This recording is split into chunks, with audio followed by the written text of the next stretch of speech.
Les deux pigeons, Jean de La Fontaine. Deux pigeons s'aimaient d'amour tendre.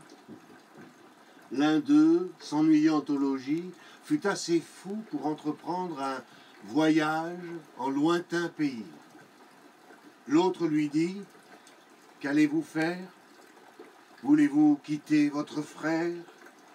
L'absence est le plus grand des maux, non pas pour vous, cruel. Au moins que les travaux, les dangers, les soins du voyage changent un peu votre courage. Encore si la saison s'avançait davantage, attendez les zéphyrs. Qui vous presse? Un corbeau tout à l'heure annonçait malheur à quelque oiseau. Je ne songerai plus que rencontre funeste, que faucon, que réseau. Hélas, dirais-je, il pleut. Mon frère a-t-il tout ce qu'il veut? Bon souper, bon gîte et le reste. Ce discours ébranla le cœur de notre imprudent voyageur, mais le désir de voir et l'humeur inquiète l'emportèrent enfin. Il dit: « Ne pleurez point, 3 jours au plus rendront mon âme satisfaite. Je reviendrai dans peu conter de point en point mes aventures à mon frère, je le désennuierai. Quiconque ne voit guère n'a guère à dire aussi. Mon voyage dépeint vous sera d'un plaisir extrême. Je dirai: j'étais là, telle chose m'advint, vous y croirez être vous-même. » À ces mots, en pleurant, ils se dirent adieu. Le voyageur s'éloigne.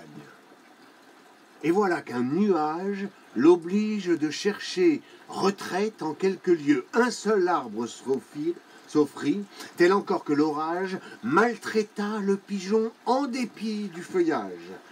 L'air devenu serein, il part tout morfondu, sèche du mieux qu'il peut son corps chargé de pluie, dans un champ à l'écart, voit du blé répandu. Voit un pigeon auprès, cela lui donne envie, il y vole, il est pris. Ce blé couvrait d'un lacs les menteurs et traîtres appâts. Le lacs était usé, si bien que de son aile, de ses pieds, de son bec, l'oiseau le rompt enfin. Et le pis du destin fut qu'un certain vautour à la serre cruelle vit notre malheureux, qui traînant la ficelle et les morceaux du lacs qu'il avait attrapés semblait un forçat échappé. Le vautour s'en allait le lier quand, des nues, fond à son tour un aigle aux ailes étendues.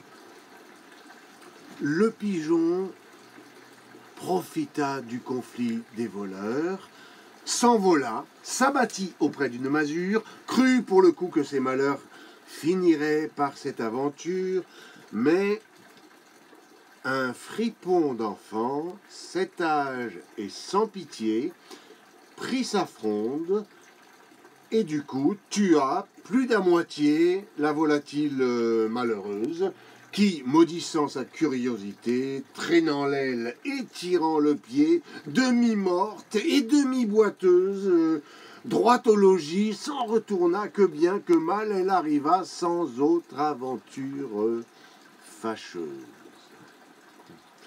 Voilà nos gens rejoints. Et je laisse à penser de combien de plaisir ils payèrent leur peine.